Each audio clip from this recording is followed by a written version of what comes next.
Alright, so just as a beginning video, thank you for anybody who's going to watch this stuff and hopefully continue to follow it. We're going to really try and keep up with all of our projects. I only have my Lexus. Tyler's got obviously his new Cressida now to mess around with. Scott, he's got a whole handful of cars. Tyler also has another couple in the barn that we pick at from time to time. Definitely excited to do some different videos with some other people in the area. We have another buddy, Tim. He has an LS swapped RX-7, which I think may be looking at a new project here soon that we'll have up. But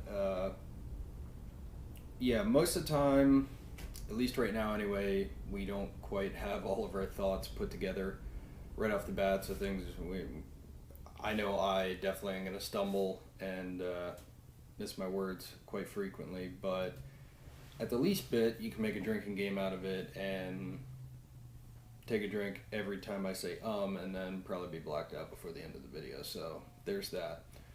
But we have quite a bit of stuff coming.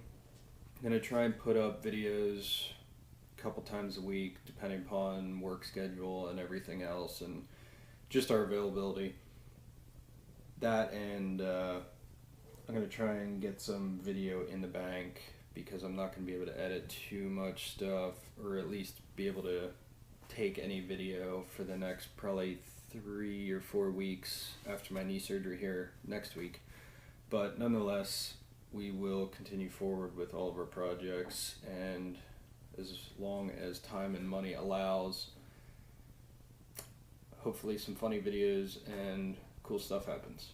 But I plan to really try and get some good video from all the different sorts of events that we go to. None of us really race. Yeah, I know Tyler's talked about autocross a couple times. Maybe that'll happen with something. We'll see. We have quite a few friends in the area with all sorts of fun, different vehicles of every caliber.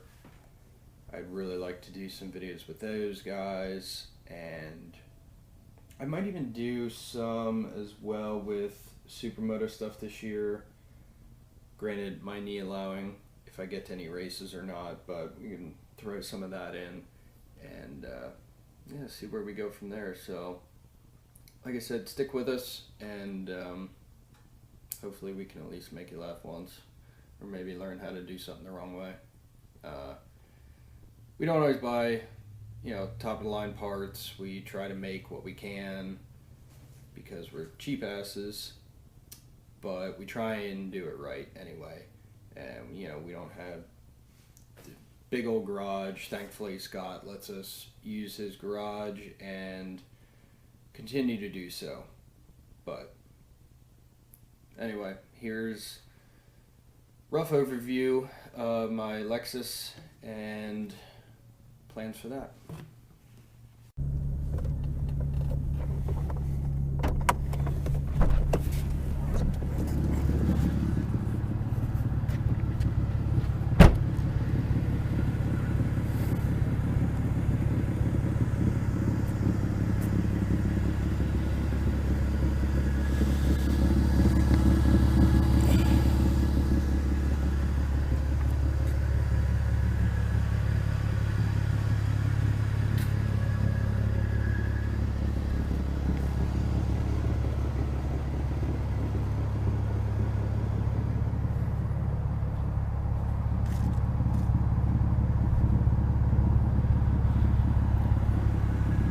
So it's pretty quiet.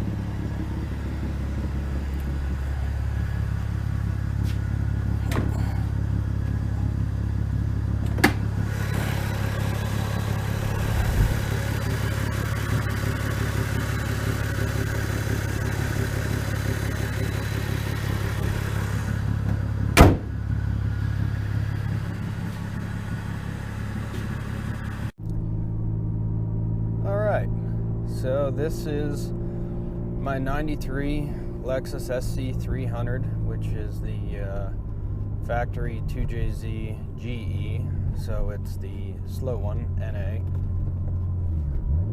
Picked this up roughly almost 3 years ago.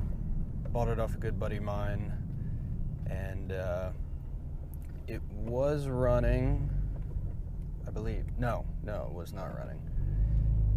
And he trailed it over to my place. It basically sat in the weeds for quite a while. Pretty much it was all stock as far as I can remember.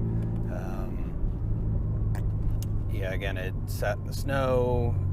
Thing was basically frozen to the ground. I had a lot of other stuff going on in my life. I didn't even bother messing with it off the bat. So Tyler convinced me to start screwing with it. We would try and get it mobile to the most part and get it towed. We're going to throw it on the trailer and take it over to the shop and start screwing with it. All 4 tires were frozen to the ground. All 4 calipers were seized up. Battery was obviously well dead. The interior was cheesy. Sunroof leaked for a while. I think for what I know, the 2 drains for the sunroof were not even clogged, but just removed. So everything from the sunroof was just draining into the car. The seats were so waterlogged and tore up. Those I junked right off the bat. But pulled the calipers off, tried getting them freed up for the most part. Didn't work, but I had LS400 calipers. Put those in once we got it over to the shop, and those things were actually amazing, by the way. I love these brakes. Made a huge difference. And threw a new battery in it, freshened up a couple things. The valve cover seals were, and still are, absolutely shot. It's one of the things that happens in these motors once they get older. So the entire spark plug galley is continuously filling with oil. I don't drive this very often anymore, so I haven't. With the GE motors, the intake goes right over top, the middle of the valve covers. So it's a little bit of a job to do them. I just haven't worried about it because I'm building a 1J to put in this. So again, I don't drive it very often, and it recently has developed some sort of weird stumble, which the last couple days it hasn't been doing. So maybe I got bad gas or something. I'm not too sure. So far the only things I've done to it are a 97 plus front bumper, which is a little more aggressive. I like it. The body in itself on this definitely could use some help as far as the paint. A lot of the right side has quite a bit of sun damage. I don't think there's any clear coat left. I did put some cheaper coilovers on it just to I don't know, get it by till I get a better set, but they work. Some people throw a fit about, oh, you buy eBay shit. Well, whatever. I got an extra set of wheels when I got it that Jordan gave me. That's what's on it now. I had to run spacers in the rear. I got to adjust a couple things. The front end still needs aligned, but I'm trying to think here. I have a Mark IV Supra catback on it that I had to modify the mid pipe. I think it was a while ago, but I can't remember how much we actually had to cut and add, and then it basically fit perfect. But from there up to the header, it's still stock. I knocked out the center cat, which there's a major exhaust leak between the header and kind of whatever pipes ahead of the mid pipe, I don't know, which I tried to temporarily fix. didn't go well. So I'm just not even going to mess with that until I do the swap and take care of all those little issues, because it's just not really worth my time at this point. The interior on this is half stripped. You can kind of see the headliner. I cut it basically right here. It was all destroyed just from being wet and moldy. I had to cut all that out. The door cards, probably going to get rid of here at some point and just get the stainless panels to put in, because they're pretty well junked up. The bottoms of them are a little, again, cheesy and just not in great shape. So get rid of them. The carpet is meh. I was gonna dye it black. I'm not really all that worried about it currently. The seats, again, I junked. They were just terrible. The seats I have in are just cheap ones I found to get me by. Actually found new rear seat out of a junkyard. Again, buddy Jordan found them, got them for me. So it's nice to have something factory that doesn't look like hell. I do get a little bit of rub in the back end. I have to adjust the coilovers a little bit. There's only so much I can deal with these cheap ones. I don't think the spring rates are anywhere near what they need to be, but hey, you get what you pay for, and it'll hold me over for a little while here. The rear end in these are all open diffs, unfortunately. I don't know of too many available factory Toyota LSD rears that fit right into these.